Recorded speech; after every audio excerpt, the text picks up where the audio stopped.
another star is born. Mary Martin, co-starring with Jack Benny and Fred Allen in Paramount Pictures' Love Thy Neighbor, is at LaGuardia Airport, New York City, to bid bon voyage to the new Latin discovery Esther Fernandez, who's flying west for a screen test.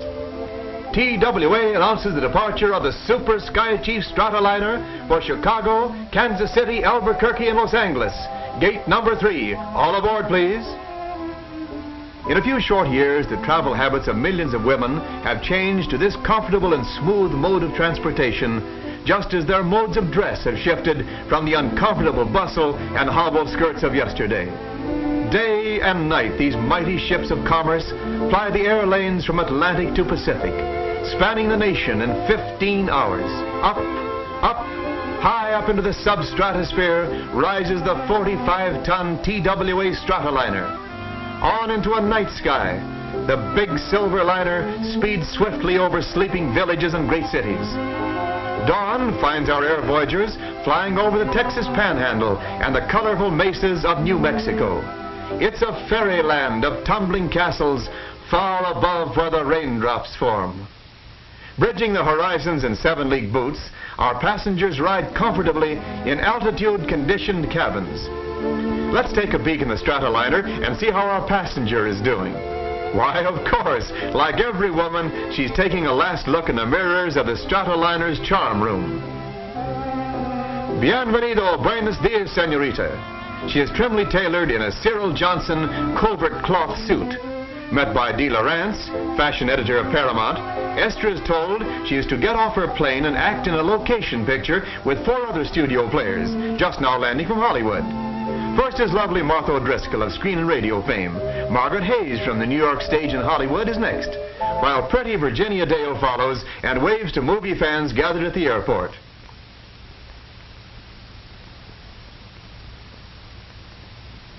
Take notice of the smart airplane luggage that the air passengers are using.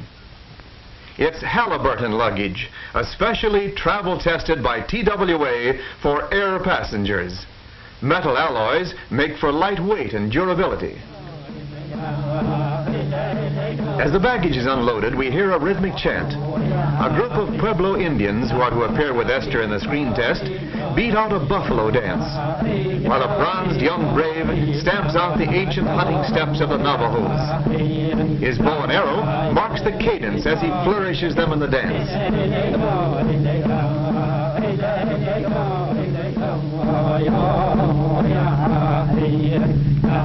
Quiet! Action! Camera! You are now seeing the color screen test of Esther made through the lens of the studio camera. Esther, changed into ceremonial garb, now makes her first bid for fame in Hollywood. Good luck, Esther.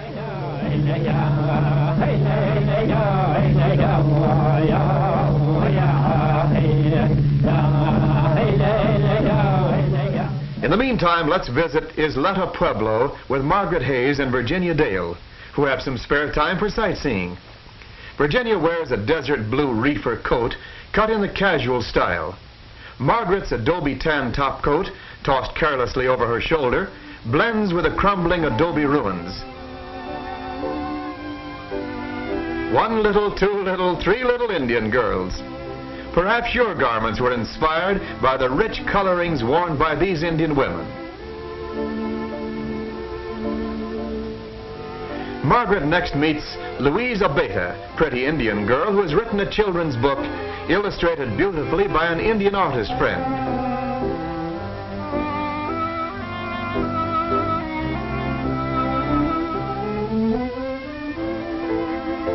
The girls next visit the mission of San Antonio de Isleta, built in 1621, just 1 year after the Mayflower landed on our eastern shores. Here in the faith brought them by Coronado in 1620, the Pueblo Indians reverently worship the God of the white man.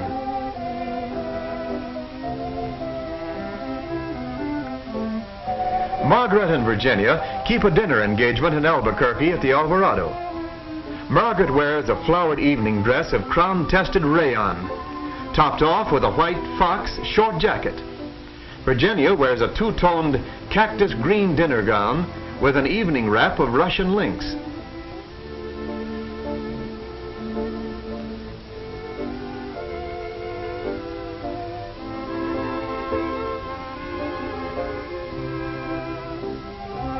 Two other charmingly dressed girls wait in the lobby. This is a stunning burgundy leaf evening dress with a white background of crown-tested rayon. The gray silver fox jacket is worn casually. Here is a brilliant plaid dinner dress with a tight-fitting jacket and with a knotted scarf worn around the shoulders.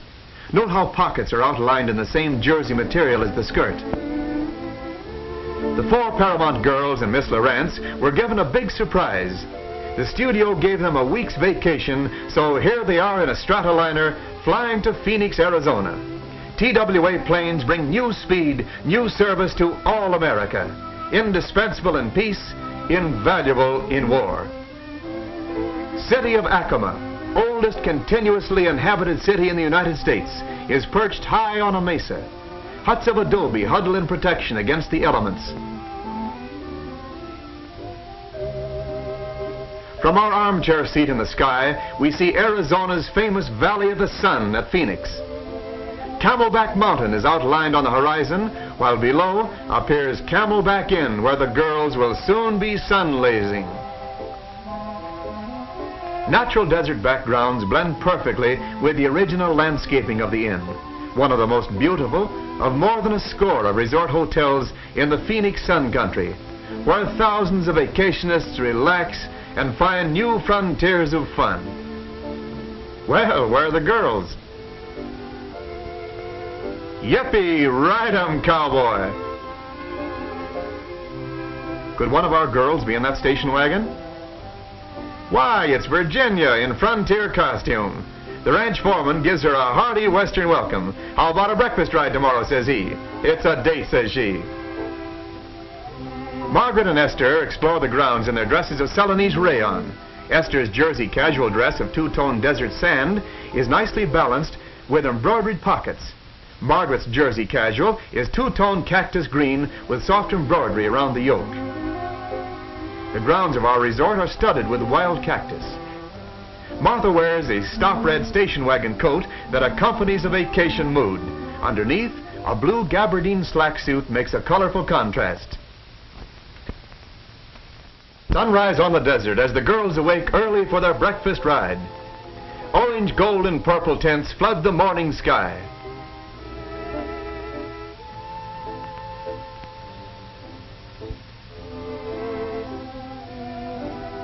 In frontier pants, Western high-heeled boots, and 10-gallon Stetson hats, the breakfast party keeps an appointment with Romy, ranch foreman, who has the horses saddled and raring to go.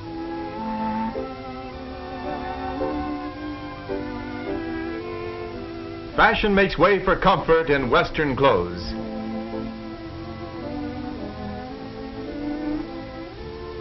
A brisk ride across the desert and a fire is quickly built. Can't you just taste those eggs and bacon and coffee? Just the dish for a Western appetite. Grub's ready, folks. Come and get it.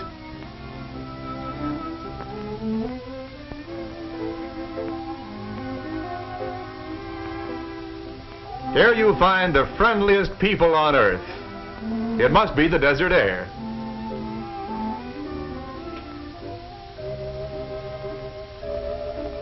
Sun-lazing at the pool follows the breakfast ride. Martha lounges in the patriotic colors of red, white, and blue. Her crisscross bodice tops a full skirt with a shirred matlatex waistband.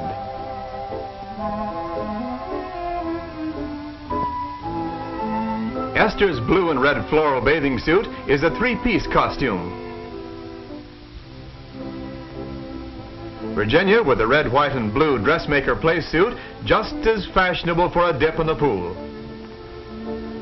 Margaret's patio slack suit is thoroughly American and typical of colorful resort wear. Styled in jersey, the ensemble features the long torso and shirred fullness inset in the slacks. The boys have comfort, too, in Palm Beach clothes, which provide a wardrobe that meets every occasion. Sports are varied at Camelback, and we next find our vacationers playing the old shipboard game of shuffleboard. Virginia scores with a cotton daisy pattern play dress, and I might add, with a well-placed shot. Pinafore ruffles form sleeves for Virginia's frock. Did you notice Margaret cast aside that wraparound skirt? Now she wears only the matching swimsuit in blue and white, shirred and elasticized in the new process called matlatex. Approaching, we see the long-skirted version of the daisy pattern dress with pinafore ruffled sleeves. Martha is wearing a stunning cabana dress of cotton. Esther's Latin loveliness is apparent here in a striking Aztec print with peasant blouse of flattering fullness and bare midriff. This costume clearly shows the good neighbor diplomacy that has influenced North American fashions for the year 1941. As Martha and Virginia stroll away, the shuffleboard game goes merrily on.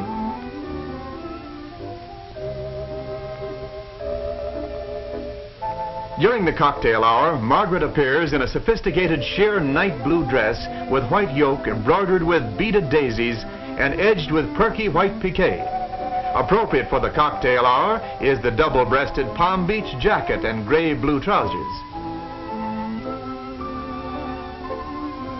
A pretty lawn setting is just the place for this white rayon gabardine slack suit with a very new silhouette of flared tunic-length jacket and matlatex girdle. Topping the costume is an attractive turban of white coin dots on a lime background. Striped sandals complete the ensemble. Notice the Palm Beach suit in new tallow and white. Thinking of a game of tennis, Margaret? Virginia joins the group looking for a tennis partner.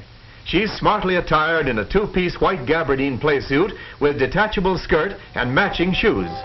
When the skirt is removed, Virginia and Margaret discover their shirred elastic waistbands of matlatex are identical and exceptionally comfortable for attractive sportswear. Tennis game over, Virginia changes into a sun outfit of bloused white cotton briefer with bare midriff, striped hand-woven cotton skirt, and full panel inset. This charming cabana dress has a Tahitian print design. Her briefer has a double tie in front and the midriff is bare. Margaret sees the long twilight shadows of Camelback Mountain creeping across the desert floor to the emerald pool below. She suggests a dip, so here we are. And we have two girls sharing a four-piece jersey Tahitian floral costume. One has the swimming combination of brief bra and sarong draped skirt. A sunburst suit of matlatex, elastic and snug, clings to the figure and makes for a slenderizing effect. Ideal for a shopping trip is this attractive bolero costume of cartwheel print and Miami crepe, with blouse and lapel facings in monotone shade. Stepping briskly down the walk comes Virginia in a print dress of toast and precious blue with a hip-length woolen jacket of matching toast. Pleated collars and cuffs are a completing trim. Age-old saguaro cactus surrounds the open-air cocktail lounge. Here we have a patriotic dress complete with chevrons, evidencing the military influence in 1941 fashions. This cocktail dress features a newly draped separate skirt and a matching bolero jacket. Again, the military dress, but this time with a street-length skirt. It's set off with a self-material red belt.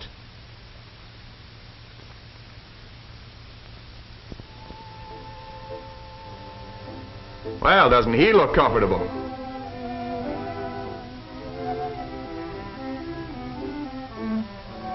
Again, our designers have gone south of the border in obtaining the motif for a cotton embroidered dress copied from the Polero native costume of Panama.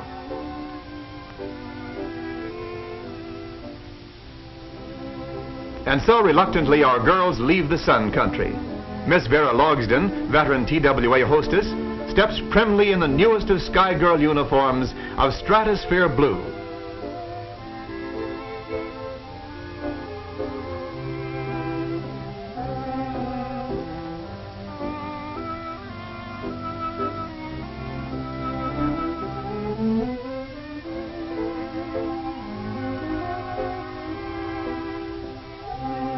Now off to the most scenic flight in all the world, the air trip over the Grand Canyon of the Arizona, Lake Mead, and Boulder Dam. Our first impressive air view en route to the Grand Canyon is San Francisco Peaks, where Mother Earth stands on her tiptoes, greeting the heavens with a mantle of snow. We approach Meteor Crater, where a giant fist has smashed into the Earth's crust, leaving a hole a mile wide. Martha O'Driscoll sees tremendous vistas, inspiring views. Doggone it, where are the adjectives to describe the magnificent Grand Canyon? Flying on west over the Colorado River, a huge slab of dazzling white concrete between two narrow canyon walls becomes Boulder Dam, greatest engineering achievement of man. Lake Mead extends way back 100 miles behind the dam. More Americans visit this 3,000 square mile Boulder Dam area near Las Vegas, Nevada, than any other national park in the United States.